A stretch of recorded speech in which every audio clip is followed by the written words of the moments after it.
ಅದ್ಭುತ ಜೋಡಿ ಅಂತಲೇ ಹೇಳ್ಬೋದು ನಿಮ್ಮ ಮತ್ತು ಬೃಂದಾ ಅವ್ರದ್ದು. ಸೊ ಹೇಗಿತ್ತು ಡೇ ಒನ್ ಈ ಥರ ಸಿನಿಮಾ ಶುರುವಾಗ್ತಾ ಇದೆ, ಬೃಂದಾ ಅವರು ಹೀರೋಯಿನ್ ಅಂತ ಅಂದಾಗ ಹೇಗಿತ್ತು, ಈಗ ಅವರ ವರ್ಕ್ ಸ್ಟೈಲ್, ಅವರು ಇರುವಂಥ ರೀತಿ ನೋಡಿ ಹೇಗಾಗ್ತಿದೆ ಅಂತ ಹೇಳಿ?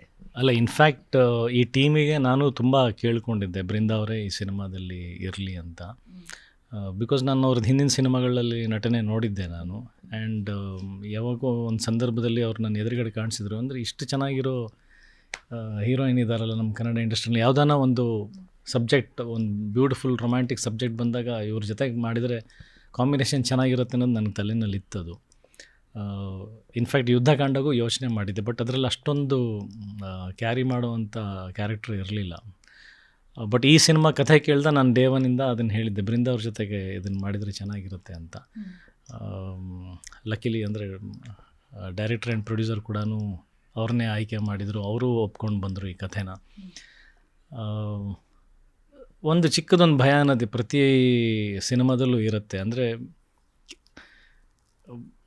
ಈ ಯುದ್ಧಕಾಂಡ ಬೇರೆ ಥರದ್ದು ಒಂದು ಕಥೆ, ಅಲ್ಲಿ ಪೋರ್ಟ್ರೇ ಮಾಡಬೇಕಾಗಿರ್ತಕ್ಕಂಥ ಕ್ಯಾರೆಕ್ಟರ್ ಬೇರೆ ಇರುತ್ತೆ. ಅಲ್ಲಿ ಎಲ್ಲೂ ಕೂಡ ಹೀರೋ ಹೀರೋಯಿನ್ ಕೆಮಿಸ್ಟ್ರಿ ಕ್ಯಾರಿ ಆಗಬೇಕಂತಿರಲ್ಲ. ಅಂದರೆ ಸಿನಾರಿಯೋನು ಟೋಟಲ್ ಡಿಫ್ರೆಂಟ್ ಇದೆ, ಅಲ್ಲಿ ಕಾನ್ಸೆಪ್ಟೇ ಬೇರೆ ಇರುತ್ತೆ. ಬಟ್ ಇಲ್ಲಿ ಹೀರೋ ಹೀರೋಯಿನ್ ಆ ಕ್ಯಾರೆಕ್ಟರ್ಗಳನ್ನ ಅರ್ಥ ಮಾಡ್ಕೊಂಡು ಅಭಿನಯಿಸಬೇಕಾಗಿರುತ್ತೆ. ಅಂದರೆ ಈಗ ನಾನು ಬೃಂದಾವ್ರನ್ನ ಅರ್ಥ ಮಾಡ್ಕೊಳ್ಳೋದಲ್ಲ, ಬೃಂದಾ ಕ್ಯಾರೆಕ್ಟರ್ ಅರ್ಥ ಮಾಡ್ಕೋಬೇಕು, ನಾನು ನನ್ನ ಕ್ಯಾರೆಕ್ಟರ್ನ ಅರ್ಥ ಮಾಡ್ಕೋಬೇಕು.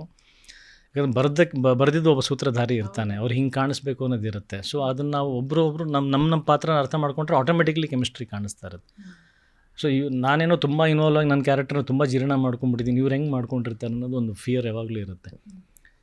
ಈ ಕೆಮಿಸ್ಟ್ರಿ ರಾಧಿಕಾ ಪಂಡಿತ್ ಅವ್ರ ಜೊತೆಗೆ ಕೃಷ್ಣನ್ ಲವ್ ಸ್ಟೋರಿನಲ್ಲಿ, ಎಂದಿನ ದೀವಿನಲ್ಲಿ ತುಂಬ ಚೆನ್ನಾಗಿ ಕ್ಯಾರಿ ಆಗಿದೆ. Because she understands that those characters so well.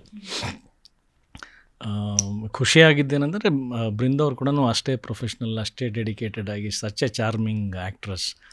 ಕೆಲಸ ಮಾಡಬೇಕಾದ್ರೆ ನಮಗೆ ಖುಷಿ ಕೊಡುತ್ತೆ, ಇಷ್ಟೊಂದು ಅವ್ರು ಕಾಂಟ್ರಿಬ್ಯೂಟ್ ಮಾಡ್ತಿದ್ದಾರೆ, ಇಷ್ಟೊಂದು ಎನರ್ಜಿಯಿಂದ ಬರ್ತಿದ್ದಾರೆ.